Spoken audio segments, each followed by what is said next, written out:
Saya setia kepada presiden, saya setia pada negara. Bahwa kepala negara mengatakan libur bayar 1 tahun. Jadi hari ini tanggal 26 Maret, saya ada share teman-teman. Jadi kan 2 hari yang lalu Pak Jokowi merumuskan bahwa akan ada penundaan angsuran selama 1 tahun, ya. Tapi kan keputusannya belum jelas.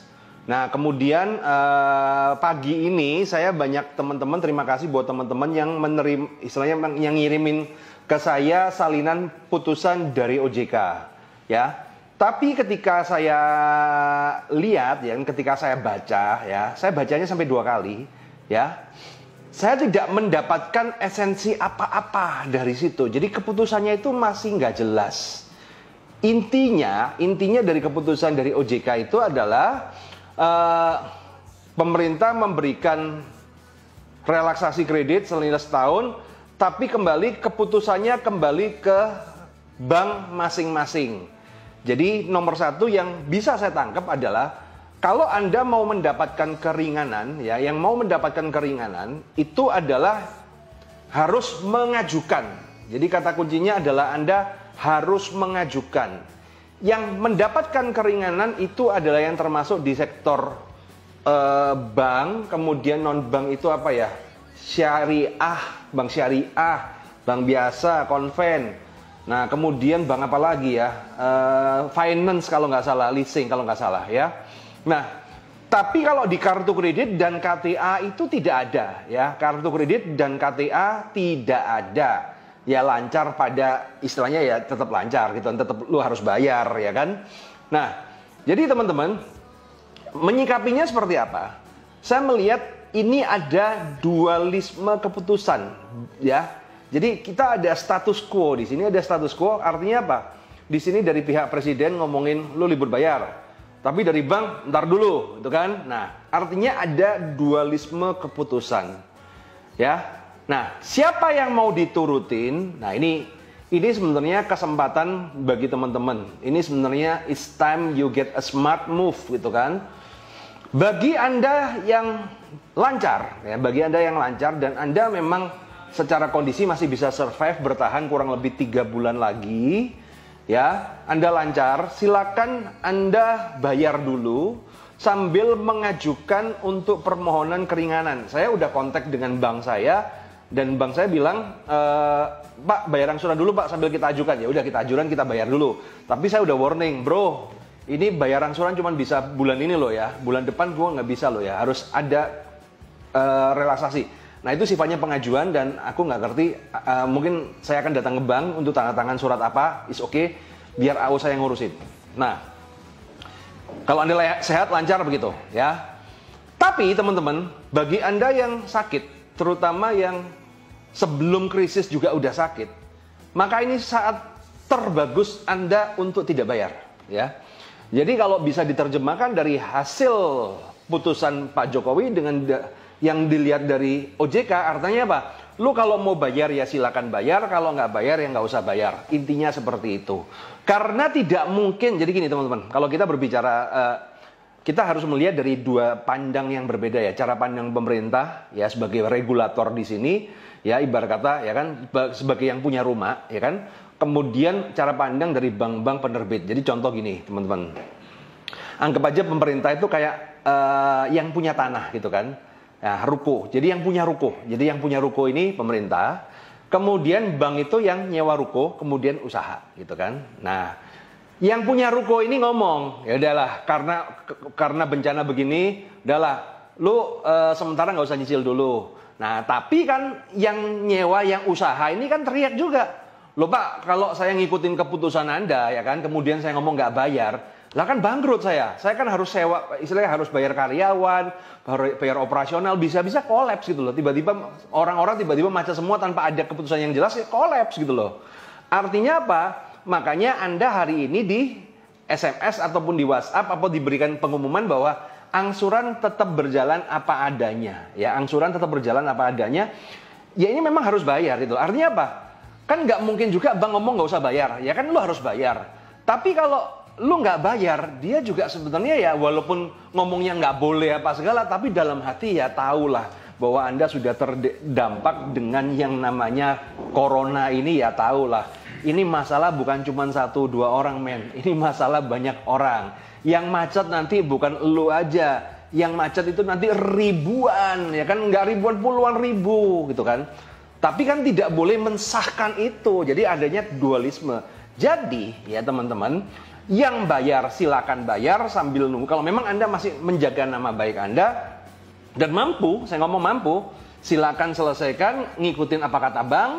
Tapi kalau yang tidak mampu bayar, ikutin kata Pak Presiden, ya kan? Ikuti kata Pak Presiden. Jadi terserah Anda mau jadi cebong atau kampret, is okay. Cebong ini jadi ikutin kata Pak Presiden, kampret ikutin kata bank, gitu kan? Nah, kalau yang lancar, yang sehat jadi kampret dulu deh, ikutin kata bank.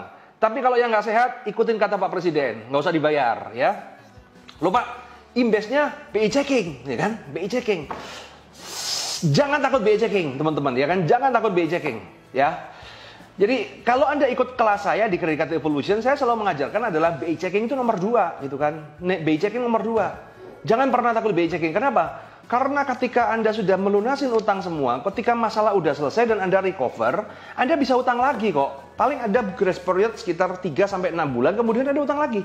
Jadi Anda tidak perlu takut dengan yang namanya BI checking. BI checking itu nomor 2. Nomor satunya adalah apa?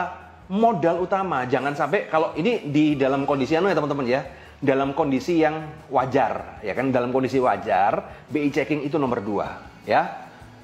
Nomor satunya adalah apa? Modal utama. Kata kuncinya adalah apa? Jangan sampai Anda gerogotin modal untuk menjaga nama baik. Karena it's a bullshit. Anda harus melakukan cut loss. Entah itu cut loss sebagian, Anda pilih mana yang harus dibuang dan mana harus dipertahankan, ataupun cut loss massal semua. Ya, itu BI checking seperti itu. Ya, tapi sekarang kan ini kondisinya berbeda. Ya, ini kondisinya berbeda, teman-teman. Ini kondisi darurat. Ya. Bisa dibilang bukan biasa aja. Maka ketika kondisi darurat begini, kita pakai prinsip saya, ya. BI checking nomor 5, ya teman-teman. Kalau di antara prioritas, ingat teman-teman, ya, ketika kondisi darurat, BI checking nomor 5, ya. Nomor 5. Nomor satunya apa? Nomor 1, pikirin diri Anda sendiri, jangan sampai kena corona, ya. Jaga Anda sendiri. Yang nomor 2, jaga makan, jaga keluarga Anda, ya. Jaga keluarga Anda. Jadi kemudian yang nomor 3 adalah jaga, ya kan? Jaga makanan Anda. Jadi kan sandang pangan papan minimal tercover, ya kan? Jadi nomor 1 adalah jaga diri Anda sendiri. Yang nomor 2, jaga keluarga Anda, teman-teman, ya. Jadi ini kebutuhan makannya, terutama masa-masa lockdown ini, Anda harus dipikirkan dulu minimal 1 bulan ataupun sampai 3 bulan, ya. Kemudian yang nomor 3, ya, yang nomor 3 adalah jaga karyawan Anda, teman-teman. Jaga karyawan Anda, jangan sampai karyawan Anda tidak makan, ya. Jangan sampai, sebisa mungkin kalau nggak kepepet banget, kecuali Anda, jadi gini loh, kalau nggak kepepet banget, jangan pecat karyawan, ya. Selama Anda masih bisa mengcover keluarga Anda, ya karyawan Anda nggak apa-apa, subsidi lah. Makanya saya ngomong di status Facebook kan, hari ini banyak PT, CV, UD berubah jadi yayasan. It's okay gitu loh, nggak apa-apa. Yang penting jaga makan karyawan Anda. Kecuali lu buat makan sendiri udah nggak bisa, lu buat keluarga nggak bisa makan, ya karyawan lu pecat. Ya kan? Ya lucu kan? Karyawan makan, lu nggak makan kan ya lucu juga kan? Nah, oke. Yang nomor 4, ya kan? Yang nomor 4 adalah jaga persiapan THR. Ya, ini 2 bulan lagi ya? Iya, 2 bulan lagi. 2 bulan lagi THR, teman-teman, ya kan? Ini harus disiapin ini, mulai sekarang harus disiapin nih, ya. Buat THR. Baru nomor 5 adalah prioritas di BI checking, teman-teman. Jadi, sebelum 4 ini ke cover, bullshit dengan BI checking, sudah. Kalau macet, silakan macet. Ini saat yang tepat untuk macet. Udah nggak perlu gengsi, nggak perlu sok gengsi apa segala. Ini kondisi darurat, teman-teman. Lu mau kalau yang nggak sehat, macet sekalian deh. Yang penting 4 ini ke cover dulu, ya. Tapi kalau yang sehat, ya kalaupun Anda mau restrukturisasi, Anda butuh waktu. Ikutin kata bank dan ultimatum bank, ya kan? Sementara saya bayar dulu, tapi cepet dikasih keringanan, karena kalau nggak pasti macet, ya. Iya, jadi sekarang ini ada dualisme nih. Kamu mau jadi cebong atau kampret? Kamu jadi cebong ikutin Pak Jokowi berarti nggak bayar, atau jadi kampret gitu ikutin kata bank bayar. Kalau lu sehat jadi kampret, ya kan? Kalau lu sakit-sakit jadi cebong. Udah bebas. Nah, oke teman-teman, jelas ya. Pak, kartu kredit, KTA, pinjol, terserah. Intinya adalah apa? 4 ini tercover dulu. Ya, 4 ini tercover dulu, baru nomor 5 BI checking. Selama 4 ini tidak tercover, lebih baik Anda tidak bayar. Ya. Kalau ditagih bagaimana, Pak? Ya dihadepin. Caranya kalau ditagih, Anda copy simpan pidato Pak Jokowi tentang meliburkan. Dan kemudian kasih itu, bilang aja, saya setia kepada presiden, saya setia pada negara. Bahwa kepala negara mengatakan libur bayar 1 tahun. Dan saya setia sama Indonesia. Nah, gituin aja deh ya. Ya masalah, ya biarin lah. Jadi kan, karena gini teman-teman ya. Bank akan tetap berjalan karena kan dia juga sebuah bisnis ya. Collection akan tetap jadi collection, marketing akan tetap jadi marketing. Jadi proses ini ada beberapa hal, dia akan berjalan gitu teman-teman. Ya kita ikutin aja, tapi kalau memang sekarang lu buat makan nggak mampu, ya udah lu macet-macet aja lah, nggak usah dipikirin lah, ya. Nah, cuman hati-hati, ya, hati-hati, ya. Nah, hati-hati adalah apa? Bagi Anda yang punya kredit-kredit angsuran, hati-hati. Yang berbahaya itu kalau macet, kalau agunanmu itu harganya 1 miliar, kemudian utangmu sisa 100 juta, itu yang paling berbahaya. Kalau ini sih jangan sampai macet, ya teman-teman. Tapi kalau masih agunanmu 1 miliar, utangmu 800 juta, 700 juta, bahkan 600 juta, aman deh, dah. Itu nanti restruct aja deh. Nanti ketika kondisi udah nanti tinggal direkstrak, ya. Tenang aja teman-teman. Yang penting survive dulu. Karena apa teman-teman? Di saat seperti ini, ya, di saat-saat seperti ini, kalau Anda ngelangkahnya nggak tepat, ya, Anda ngelangkahnya nggak tepat. Kalau Anda jatuh, ya kan, dan ngelangkahnya nggak tepat, itu bangkitnya nggak bakal loh. Ya, Anda akan susah bangkit. Tapi kalau Anda jatuh langkahnya tepat, Anda besok begitu di ini udah selesai, Anda akan langsung up lagi, cepat gitu loh. Itulah kenapa you need a smart move. Jadi Anda perlu langkah yang cerdas.